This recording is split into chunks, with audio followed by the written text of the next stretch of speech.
I never thought the woman I once gave my heart to could lie to me in a way that would completely shatter my world. When I first met her, I was young, hopeful, and naive enough to believe that love was enough to hold two people together. We got married in a small ceremony. Nothing flashy, just family and close friends. For 6 years, we were husband and wife. We had our ups and downs like everyone else. But there was always something off. I couldn't put my finger on it then, but now everything makes sense. We never had children. At least, that's what I believed. She used to say she wasn't ready, that she wanted to focus on her career first, and I respected that. I didn't want to pressure her. I figured in time we'd both agree when it felt right. But that time never came, and slowly, the distance between us grew wider. We argued more. She became secretive. I became frustrated. Eventually, things fell apart, and we went through a long, bitter divorce. She blamed me for being cold. I blamed her for being emotionally unavailable. It was messy, painful, and we cut all contact once the papers were signed. I moved on with my life, got a better job, moved to another city, tried to heal and forget. For 10 years, I didn't hear a word from her, and I was fine with that. But then one morning, I got a strange message on Facebook. It was from a woman I didn't recognize. She said, "Hi, I know this is unexpected, but I think we need to talk. It's about your son." I stared at that message for several minutes, confused, trying to make sense of it. My son? I didn't have a son. At first, I thought it was a scam. Maybe someone fishing for money. But curiosity got the better of me. I replied cautiously, asking who she was and what she meant. She told me she was a former friend of my ex-wife and asked if we could meet. I agreed. Public place, middle of the day, just in case it was a setup. We met at a small coffee shop not far from my office. She was already there when I arrived, nervous, fidgeting, like someone carrying a heavy secret. She didn't waste time. She said, "Your ex-wife gave birth to your son just before the divorce. She never told you. She raised him alone, but he deserves to know who his father is." I was frozen, like my whole body stopped working for a second. I asked her to repeat it. She did. Then she took out her phone and showed me photos. And there he was, a boy, maybe 9 or 10 years old. He looked just like me. The same eyes, same crooked smile, even the same left-handed handwriting in a photo of his schoolwork. I couldn't believe it. My knees went weak. I felt like I was being punched in the gut over and over again. Before we continue, do well to subscribe to this channel and tell us where you're watching from in the comment section. This story is far from over. That day, I went home and sat in silence for hours. My ex-wife had stolen 10 years from me. 10 years of birthdays, first steps, first words, school plays, hugs, laughter, all gone. She never even gave me the choice to be a father. She decided on her own that I didn't deserve to know. And for what? Out of spite? Out of control? Whatever the reason, I knew one thing. I wasn't going to let her get away with it. I had a son, and I was going to find him. I barely slept that night. I kept staring at the photos the woman had shown me over and over again. Every detail confirmed what my heart already knew. This boy was mine. I could see myself in him, not just in the way he looked, but in the way he carried himself in the pictures.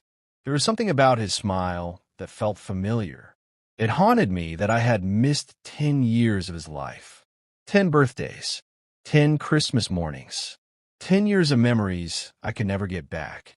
I didn't want to act out of emotion, so I gave myself a few days to think, to process. But the more I thought about it, the more angry I became. This wasn't just some petty lie. She had deliberately stolen a decade of fatherhood from me. I needed to know why. I needed to hear it from her mouth. So I tracked her down. She had moved 2 cities away, living in a middle-class neighborhood. Nothing fancy. It took some effort, but I eventually found her address. When I knocked on her door, she looked stunned, like she had seen a ghost. For a few seconds, we just stared at each other. I could see the panic in her eyes. Then she tried to shut the door on me. I put my foot in the way. I didn't yell. I didn't cause a scene. I just asked her one question. Why didn't you tell me I had a son? Her face went pale. She stammered. Tried to lie at first. Said I must have heard wrong. Said there was no child. But when I told her I'd seen the pictures, had spoken to someone who knew the truth, she broke down. She sat on the floor and started crying. She said she was scared. She said she didn't think I'd make a good father. That I was too cold, too focused on work, too emotionally distant. She said she didn't want our child growing up around that. I stood there stunned. She had taken the right to decide away from me. I wasn't even given a chance to step up. That wasn't her choice to make. I told her that. I told her how cruel it was to keep a man from his own flesh and blood, no matter how she felt about him. I asked her where he was. She said he was at school. I asked to see him. She said no. So I left. But I wasn't walking away this time. I was going to fight for him. The very next day, I got a lawyer. I filed for a paternity test and petitioned for full custody. The moment she received the court summons, she lost her mind. She called me, screaming, threatening to drag my name through the mud. Said I was just trying to hurt her. Said our son didn't even know who I was. But I stayed calm. I didn't care what she said. I just wanted my son to know the truth. The court ordered a DNA test. Of course, it came back as a match. No surprises there. But what happened next? I wasn't prepared for it. Her lies started unraveling like thread from an old shirt. I found out she had told her entire family that I abandoned them, that I left her pregnant and refused to be part of the child's life. That was the story she had stuck to for a decade.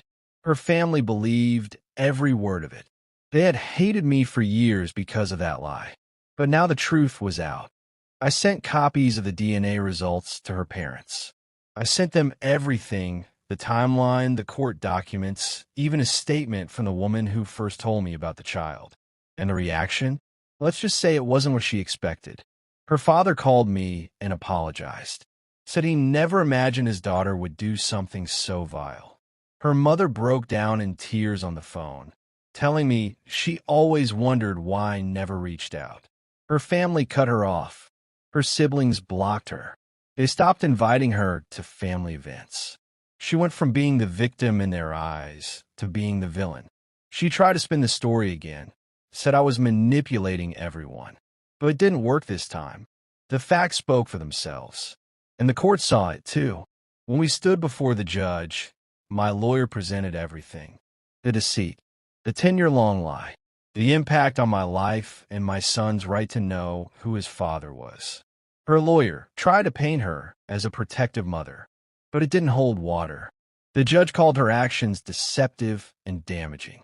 And then, the words I had been praying to hear came out. Full custody awarded to me. I'll never forget the look on her face when the judge said those words. For once, she had to sit in silence and face the consequences of her own choices. I walked out of that courtroom with my son's hand in mine. He was confused, of course. He didn't know me yet, but I was determined to change that. That night, when we got home, he looked at me and said, "Are you really my dad?" I nodded. He didn't say anything at first, just looked at me for a long time. Then, without warning, he hugged me, tight, like something inside him had been searching for me all along. And in that moment, everything changed. I never imagined how quickly we'd bond. At first, it was awkward.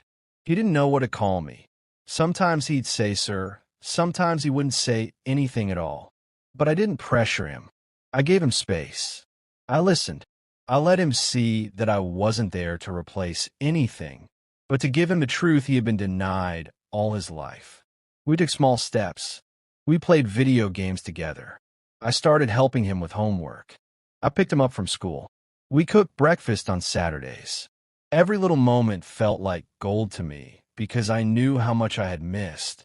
He was a smart kid, quiet but observant. He didn't ask too many questions in the beginning, but I could see in his eyes that he was processing everything. Eventually, he asked me the big one. Why didn't you come for me when I was little? That question hit me like a truck. I sat down next to him and told him the truth, plain and gentle. I told him I never knew he existed. I told him I found out by accident, and the moment I did, I came. I didn't sugarcoat what his mother did, but I didn't bash her either. I said, sometimes people make very bad choices when they think they're protecting someone, even if they're wrong. He didn't say much that day, but later that night, he came to me and said, I'm glad you found me, Dad. That was the first time he called me that without hesitation. I turned away because I didn't want him to see the tears in my eyes. Meanwhile, my ex-wife was spiraling. She tried to appeal the custody ruling, but the court denied it. Her lies had destroyed whatever credibility she had left. She started showing up at the house, sometimes yelling, sometimes begging to see him. I never stopped her from having access to him. I'm not like her. I told the court she could have visitation rights if she followed the rules. But the thing is, he didn't want to see her.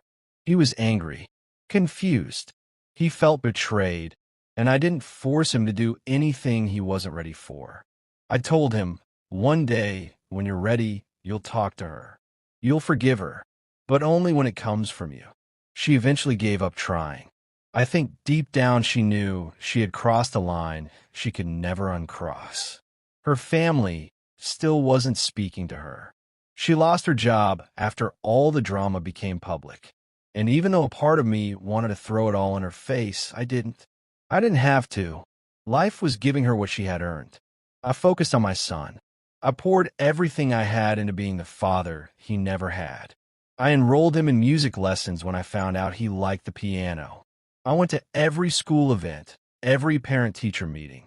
I made him feel safe, seen, loved. One evening, we were sitting outside, watching stars.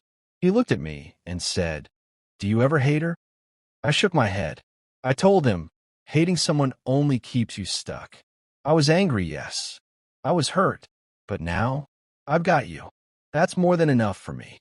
He nodded slowly, and I could see he was really thinking about it, maybe even starting to heal.